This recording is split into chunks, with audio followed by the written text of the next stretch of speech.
और इसलिए उनकी नीति, रीति, उनकी वाणी, उनका वर्तन उस एक चीज को संभालने में ही खपता रहा है। 2014 के बाद देश ने हमें सेवा करने का अवसर दिया और मैं उन देश की जनता का आभारी हूं कि हमें तीसरी बार लगातार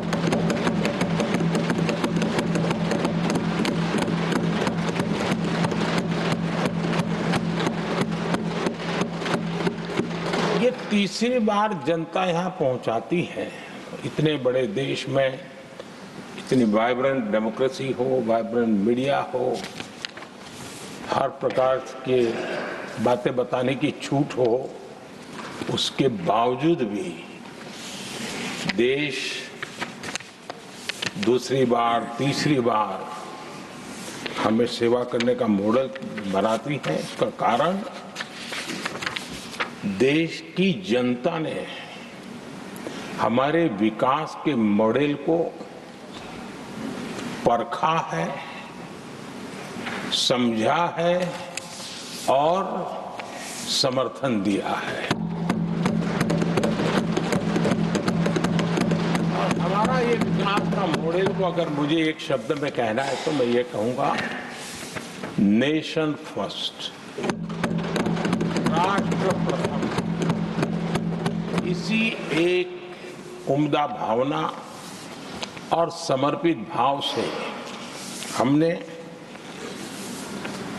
लगातार अपनी नीतियों में, अपने कार्यक्रमों में, हमारे वाणी में, वर्तन में इसी एक बात को मानदंड मान करके देश की सेवा करने का प्रयास किया है।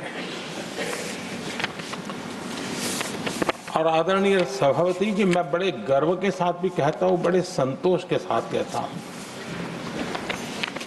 कि एक लंबे अरसे तक, 5-6 दशक तक देश के सामने अल्टरनेट मॉडल क्या हो, तराजू पर तोलने का कोई अवसर ही नहीं मिला था। लंबे अरसे के बाद 2014 के बाद देश को एक अल्टरनेट मॉडल क्या हो सकता है, अल्टरनेट कार्यशैली क्या हो सकती है, प्रायोरिटीज क्या हो सकती है, इसका एक नया मॉडल देखने को मिला है। और ये नया मॉडल तुष्टीकरण नहीं, संतुष्टीकरण पर भरोसा।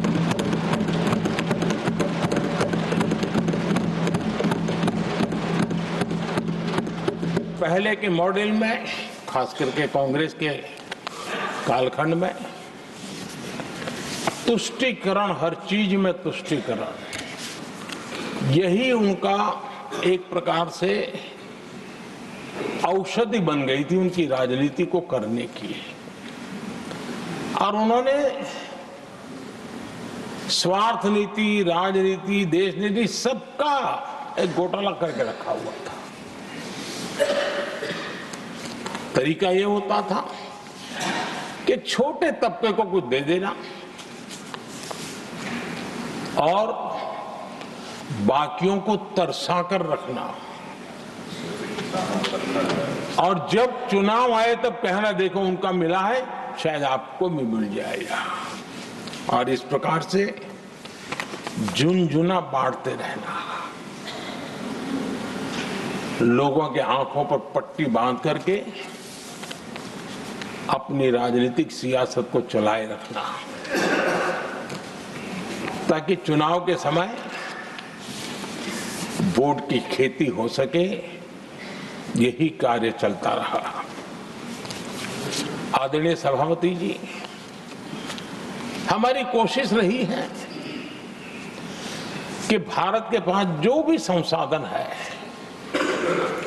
उन संसाधनों का ऑप्टिमम यूटिलाइजेशन किया जाए। भारत के पास जो समय है, उस समय का भी बर्बादी से बचा करके पल पल का उपयोग देश की प्रगति के लिए, जन सामान्य के कल्याण के लिए, उसी पर वो खर्च हो। और इसलिए हमने एक अप्रोच अपनाया, सैचुरेशन का अप्रोच।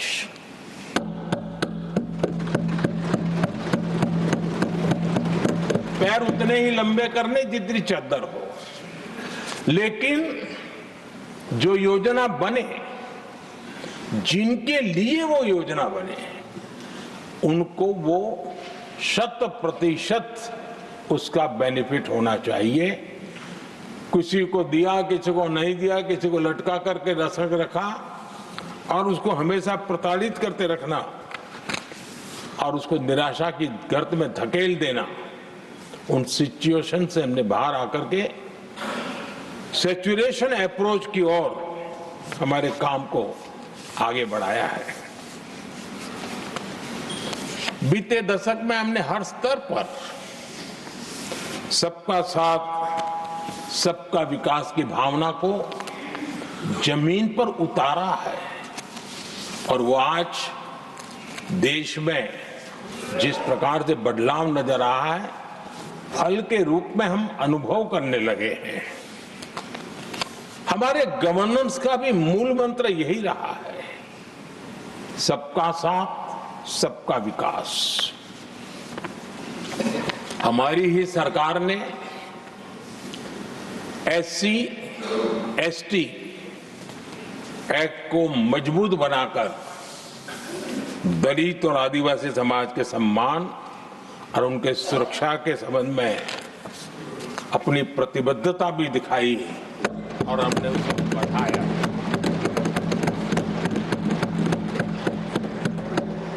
आदरणीय सभापति जी, आज जातिवाद का जहर फैलाने के लिए भरपूर प्रयास हो रहा है, लेकिन 3 दशक तक दोनों सदन के OBC MPs और सभी दलों के OBC MPs सरकारों से मांग करते रहे थे कि OBC आयोग को संवैधानिक दर्जा दिया जाए। ठुकरा दिया गया, इनकार किया गया, क्योंकि शायद उस समय उनकी राजनीति को ये सूट नहीं करता होगा,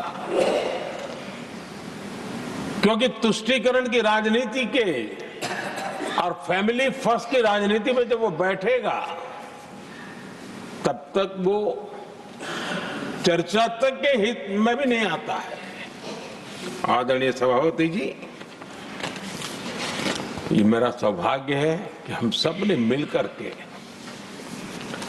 3 दशक से मेरे OBC समाज ने जिस बात के लिए मांगे की, आशाएं रखी, जिसको निराश करके रखा गया था, हमने आकर के इस आयोग को संवैधानिक दर्जा दिया।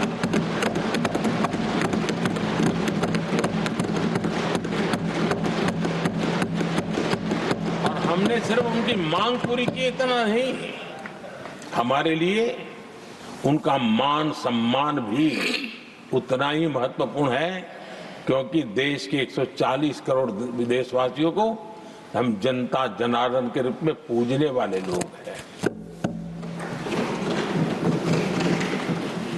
आदरणीय सभापति जी, हमारे देश में जब जब आरक्षण का विषय आया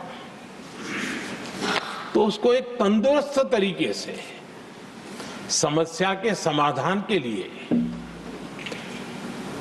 सत्य को स्वीकार करते हुए करने का प्रयास नहीं हुआ। हर चीज में देश में विभाजन कैसे हो, तनाव कैसे पैदा हो, एक दूसरे के खिलाफ दुश्मनी कैसे पैदा हो, वही तरीके अपनाए गए। देश आजाद होने के बाद जब जब ये प्रयास हुए हैं, इसी तरीके से हुए हैं। पहली बार हमारी सरकार ने एक ऐसा मॉडल दिया और सबका साथ सबका विकास के मंत्र की प्रेरणा से दिया कि हमने सामान्य वर्ग के गरीब को 10% आरक्षण दिया, बिना तनाव के, बिना किसी का छीन करके। और जब ये निर्णय किया तो एससी समुदाय ने भी उसको स्वागत किया, एसटी समुदाय ने भी स्वागत किया, ओबीसी समुदाय ने भी स्वागत किया। किसी को भी पेट में दर्द नहीं हुआ, क्योंकि इतना बड़ा निर्णय, लेकिन करने का तरीका था सबका साथ सबका विकास, और तब जाकर के बहुत ही स्वस्थ शांत तरीके से पूरे राष्ट्र ने इस बात को स्वीकार किया। आदरणीय सभापति जी, हमारे देश में दिव्यांगों की कभी सुनवाई जितनी मात्रा में होनी चाहिए थी नहीं हुई। जब सबका साथ सबका विकास का मंत्र होता है ना, तब मेरे दिव्यांग जन भी उस सबके कैटेगरी में होते हैं, और तब जाकर के हमने दिव्यांगों के लिए आरक्षण का विस्तार किया, दिव्यांगों के लिए सुविधाएं उपलब्ध हो, इसके लिए मिशन मोड में काम किया, दिव्यांगों के कल्याण के लिए अनेक योजनाएं बनाई, लेकिन योजनाओं को लागू भी किया। ये इसके कारण इतना ही नहीं, आदरणीय सभापति जी, ट्रांसजेंडर कम्युनिटी के अधिकारों को लेकर के हमने उसको कानूनी रूप से उसको पुख्त करने के लिए प्रामाणिकता पूर्वक प्रयास किया। सबका साथ सबका विकास के मंत्र को हम कैसे जीते हैं, ये हमने समाज के उस उपेक्षित वर्ग की तरफ भी हमने बड़ी संवेदना के साथ देखा। आदरणीय सभापति जी, भारत की विकास यात्रा में नारी शक्ति के योगदान को कोई नकार नहीं सकता, लेकिन उनको अगर अवसर मिले और वो नीति निर्धारण का हिस्सा बने तो देश की प्रगति में और गति आ सकती है। और इस बात को ध्यान में रखते हुए हमने ही, और इस सदन का पहला निर्णय हुआ, हम देशवासी गर्व कर सकते हैं, सदन इस बात के लिए याद रखा जाएगा, ये नया सदन सिर्फ उसके रूप रंग के लिए नहीं, ये नया सदन का पहला निर्णय था नारी शक्ति बंधन।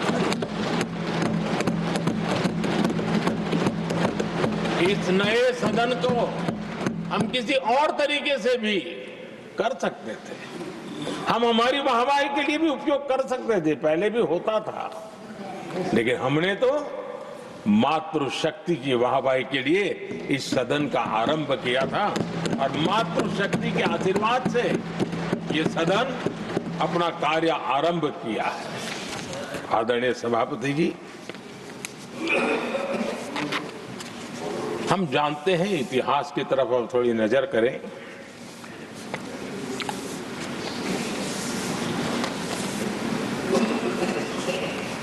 यानी मैं कह रहा हूं इसलिए नहीं,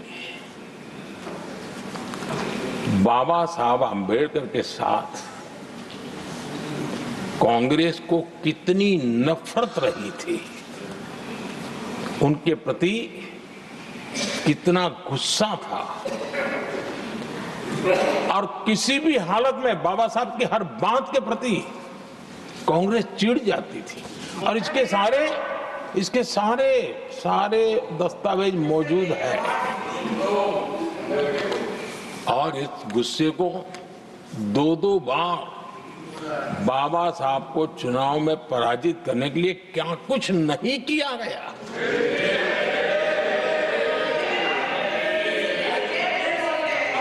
कभी भी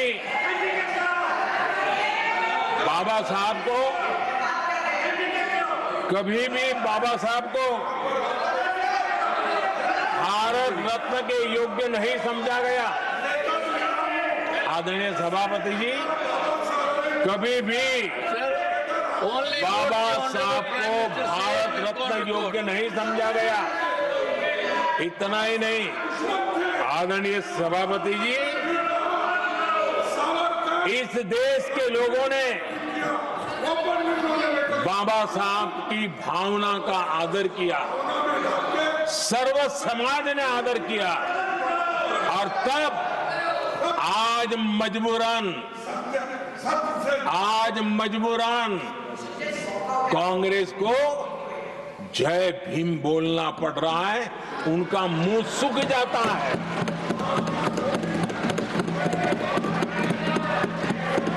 और आदरणीय सभापति जी, ये कांग्रेस भी रंग बदलने में बड़ी माहिर लग रही है।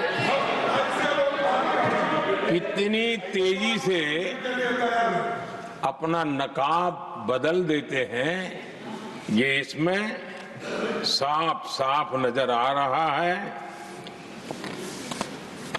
आदरणीय सभापति जी, आप कांग्रेस का अध्ययन करेंगे तो कांग्रेस की राजनीति, जैसे हमारा मूल मंत्र रहा सबका साथ सबका विकास, वैसा उनका हमेशा रहा कि दूसरे की लकीर छोटी करना।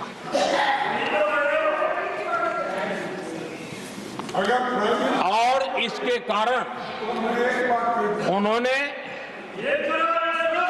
सरकारों को अस्थिर किया। किसी भी राजनीतिक दल की सरकार कहीं बनी तो उसको अस्थिर कर दिया, क्योंकि लकीर छोटी करो दूसरे की, इसी काम में वो लगे रहे। और ये जो उन्होंने रास्ता चुना है ना, औरों की लकीर छोटी करने का, लोकसभा के बाद भी जो उनके साथ थे वो भी भाग रहे हैं, तो उनको पता चला गया ये तो हमें भी मार डालेंगे। और यही उनकी नीतियों का परिणाम है कि आज ये हाल हो गए हैं कांग्रेस के। देश की सबसे पुरानी पार्टी, आजादी के आंदोलन से जुड़ी पार्टी, इतनी दुर्दशा। ये औरों की लकीर छोटी करने में अपनी शक्ति खपा रहे हैं ना। अगर वो खुद की लकीर लंबी करते तो उनकी ये दशा नहीं होती। और मैं बिना मांगे एडवाइस दे रहा हूं, आप अपनी लकीर लंबी करने में मेहनत कीजिए, सोचिए, तो कभी न कभी देश आपको भी ये 10 मीटर दूर यहाँ आने का अवसर देगी।